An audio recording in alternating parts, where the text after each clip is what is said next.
અંકલેશ્વર નજીક national highway number 48 પર એક ગમખ્વાર અકસ્માતની ઘટના સામે આવી હતી, જેમાં લક્ઝરી બસના ચાલકે બાઇક સવારને અડફેટે લેતા યુવકને ગંભીર ઇજાઓ પહોંચી હતી. ઘટનાની પ્રાપ્ત વિગતો અનુસાર સુરતથી અંકલેશ્વર તરફ આવતા માર્ગ પર અંસાર માર્કેટ પાસે આવેલ નવજીવન હોટલ નજીક એક લક્ઝરી બસના ચાલકે પૂર ઝડપે અને ગફલતભરી રીતે બસ હંકારી બાઇક સવારને ટક્કર મારી હતી. અકસ્માત સર્જાતા જોરદાર અવાજ થતા આસપાસથી પસાર થતા વાહન ચાલકો અને સ્થાનિક લોકો તાત્કાલિક મદદ માટે ઘટના સ્થળે દોડી આવ્યા હતા. લોહી લુહાણ હાલતમાં પડેલ બાઇક સવારને જોઈ લોકોએ તુરંત જ 108 ઇમરજન્સી એમ્બ્યુલન્સ સેવાને જાણ કરી હતી.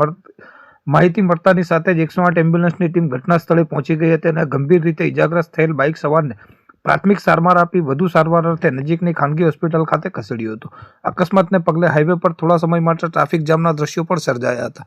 આ સમગ્ર બનાવની જાણ થતાં સ્થાનિક પોલીસનો કાફલો પણ સ્થળ ઉપર આવી પહોંચ્યો હતો અને અકસ્માતનો ગુનો નોંધી વધુ તપાસ હાથ ધરી હતી. પોલીસે લક્ઝરી બસના ચાલક વિરુદ્ધ કાયદેસરની કાર્યવાહી કરવાની તજવીજ શરૂ કરી હતી અને અકસ્માત કયા સંજોગોમાં સર્જાયો તે દિશામાં તપાસના ચક્રો ગતિમાન કર્યા છે.